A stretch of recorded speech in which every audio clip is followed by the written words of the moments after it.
सुखदं केवलं ज्ञानमूर्तिं द्वन्द्वातीतं गगनसदृशं तत्त्वमस्यादिलक्ष्यम् एकं नित्यं विमलमचलं सर्वधि साक्षिभूतं भावातीतं त्रिगुणरहितं सद्गुरुं तं नमामि।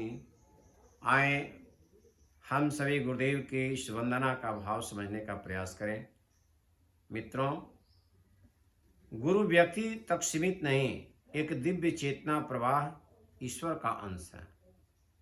चेतना का एक अंश जो अनुशासन व्यवस्था बनाता, इसका फल देता है, ईश्वर कहलाता है। और दूसरा अंश जो अनुशासन की मर्यादा को सिखाता है, उसमें प्रवृत्त करता है, वह गुरु है। आइए इन श्लोकों के माध्यम से गुरु की जो वंदना की गई है, उनकी विशेषताओं को जानें। आम ब्रह्मानंदम, ओम कहते हैं परमात्मा के विराट रूप को। सबसे श्रेष्ठतम नाम ओम कहलाता है। ये परमात्मा भगवान ओम की तरह है। ब्रह्मानंदम, और हमेशा उस ब्रह्म के आनंद में मगन रहते हैं। वे त्रय ताप रहित, दैहिक दैविक भौतिक पंचकोशों से रहित, खड विकार, खड उर्मी, खड भ्रम, इन सारे चीज़ों से रहित परमात्मा होते हैं वे गुरुदेव भगवान।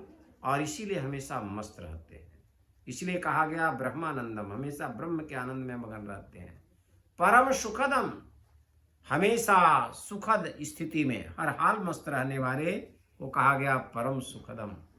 केवलम ज्ञान मूर्ति, केवल ज्ञान की मूर्ति, ज्ञान के आनंद में मगन रहते हैं भगवान। ये गुरुदेव हमेशा ज्ञान में आनंदित रहते हैं।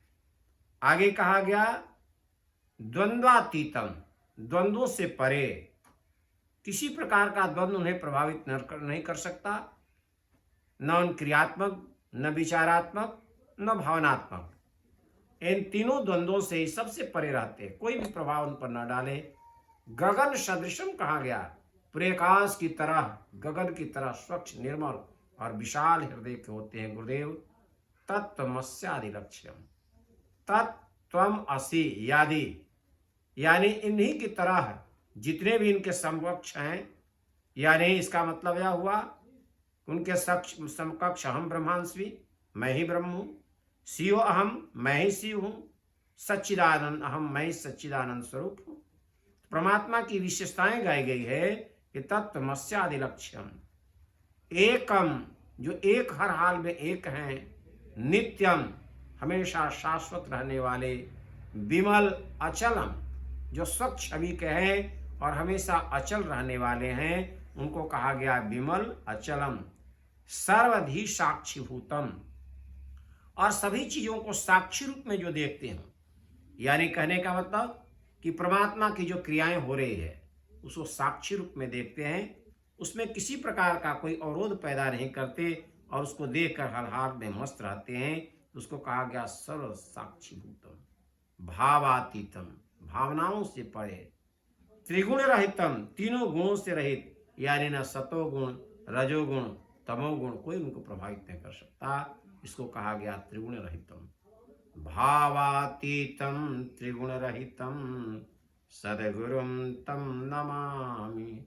ऐसी 12 प्रकार की विशेषताओं से गुरुदेव को मंडित किया गया है, और जिनके अंदर ऐसी विशेषताएं होती है वही गुरु कहलाने के अधिकारी हैं, और उन्हीं गुरु तत्व को प्रणाम करना चाहिए।